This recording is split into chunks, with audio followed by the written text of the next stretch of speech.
दुर्योधन इस सरोवर में छिपा है।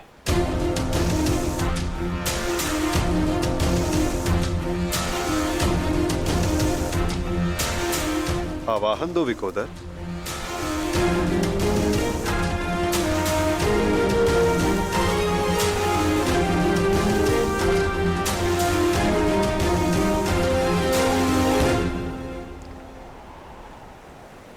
दुर्योधन, मैं जानता हूं तुम यहीं छिपे हो। बाहर निकलो कायर और युद्ध करो मुझसे। सुन रहे हो ना कायर? सामने आओ। क्या इस प्रकार मेरा सामना करोगे? बाहर निकलो और बंद करो मुझसे।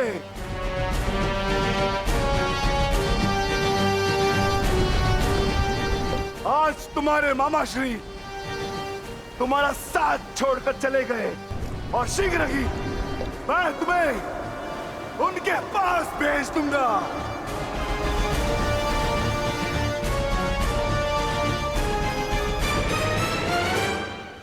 अरे वज्र का शरीर लेकर भी भयभीत हो दुर्योधन।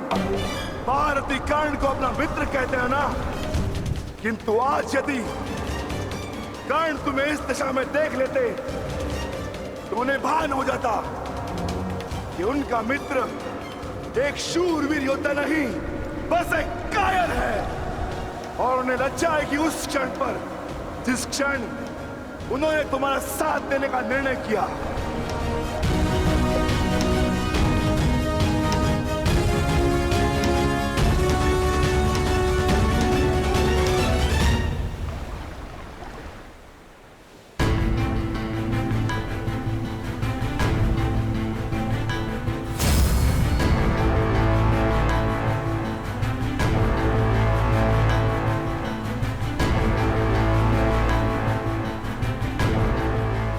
विकोदर,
तुम तो अपने मामा से भी बड़े कायर निकले दुर्योधन। विश्वास नहीं होता कि तुम वही दुर्योधन हो जिसे ज्येष्ठ कर्ण हस्तिनापुर का महाराज बनाना चाहते थे। मेरा चयन बिल्कुल ठीक था। दुर्योधन तुमसे बेहतर राजा होगा।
आओ दुर्योधन आओ, स्वागत है तुम्हारा। एक क्षण के लिए ऐसा लगा कि तुम इसी भांति सदैव छिपे रहोगे। मुझे तुमसे छिपने की आवश्यकता नहीं है भीम, क्योंकि मेरा शरीर वज्र का है। स्मरण है ना, कुछ समय पूर्व क्या दुर्दशा की थी मैंने तुम्हारी? स्मरण है?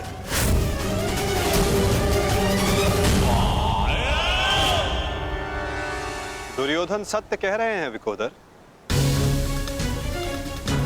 दुर्योधन छिप नहीं रहे थे, वो तो जल साधना में लीन थे। ये तैयारी तो युद्ध से पहले की थी दुर्योधन, है ना?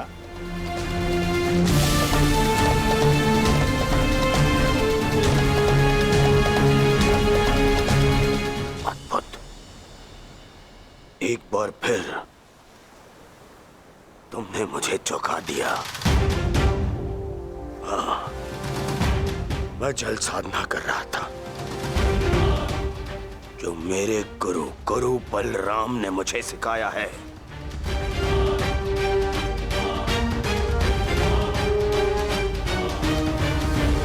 आशा करता हूं कि मुझे विलंब ना हुआ हो। जो चाहे साधना कर लो दुर्योधन, परंतु आज तुम्हें मुझसे कोई नहीं बचा सकता। बड़े निश्चित हो मेरी मृत्यु को लेकर।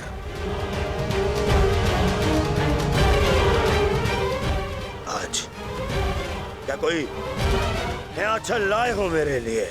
हाँ, कोई छल नहीं होगा, युद्ध करो। उन्हें सोचा नहीं कि कैसे पांडव एक एक करके तुमसे युद्ध कर रहे थे। यही उस वासुदेव कृष्ण की नीति है कि तुम्हें थकाकर तुम्हें निशस्त्र कर दे। ठीक है,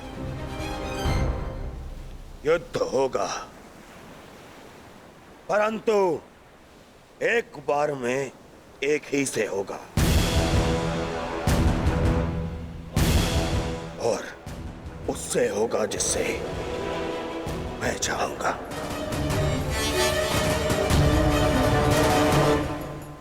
स्वीकार है।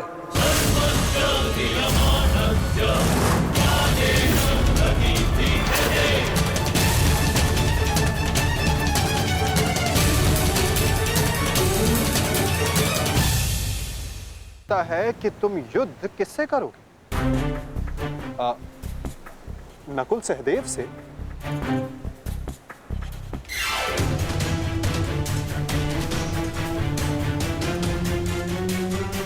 हाँ, उचित है। नकुल तुमसे दुर्बल है, तो उसको परास्त करना तुम्हारे लिए सरल होगा। और सहदेव ने तो तुम्हारे मामा श्री का वध करके अपनी प्रतिज्ञा पूर्ण की है ना? किंतु यह चुनाव करने से पूर्व एक बात सदा स्मरण रखना दुर्योधन, कि नकुल सहदेव का एक प्रहार तुम्हारे 100 प्रहारों से अधिक स्मरणीय होगा, और नकुल सहदेव को तुमसे कहीं अधिक सम्मान मिलेगा।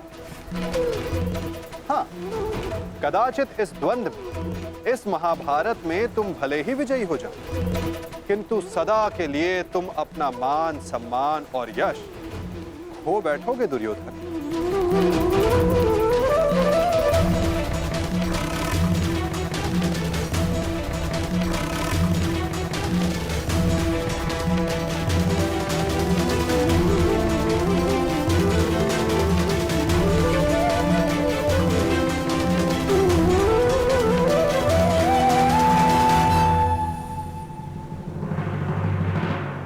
या तुम अर्जुन का चुनाव करोगे, जिसने तुम्हारे मित्र का वध किया।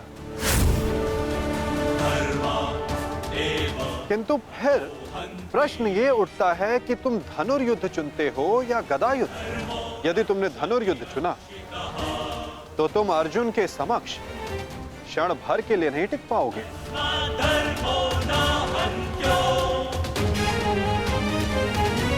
पर यदि तुमने गदा युद्ध चुना तो समस्त संसार तुम्हें इस अन्यायपूर्ण चुनाव के लिए सदा धिक्कारता रहेगा।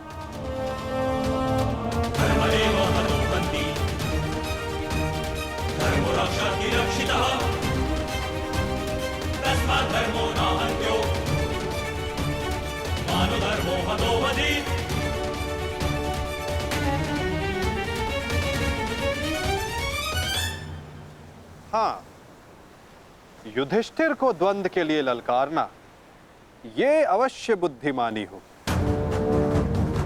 क्योंकि यदि राजा को मारोगे तो सेना तो स्वयं परास्त हो जाएगी।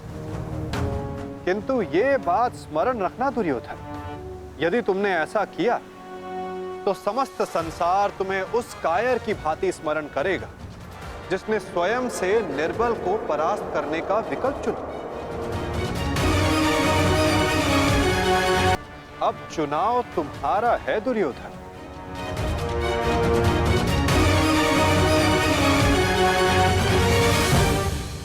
नहीं चलिए,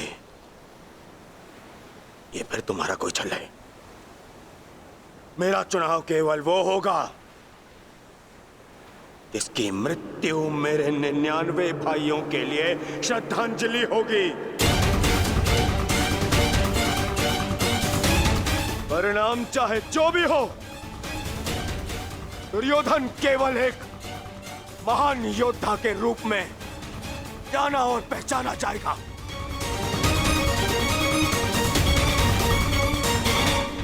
मैं दुर्योधन द्वंद्व के लिए भीम को चुनता हूं।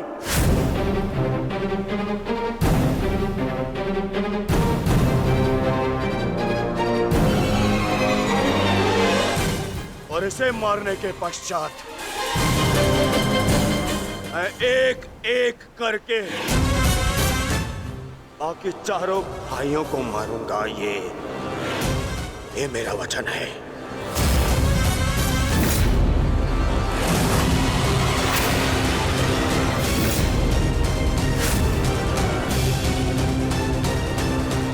तो प्रतीक्षा किस बात की है दुर्योधन? अब समय ही बताएगा कि तुम मुझे मारकर अपने 99 भाइयों को श्रद्धांजलि दोगे या मैं तुम्हें उनके पास पहुंचा दूंगा।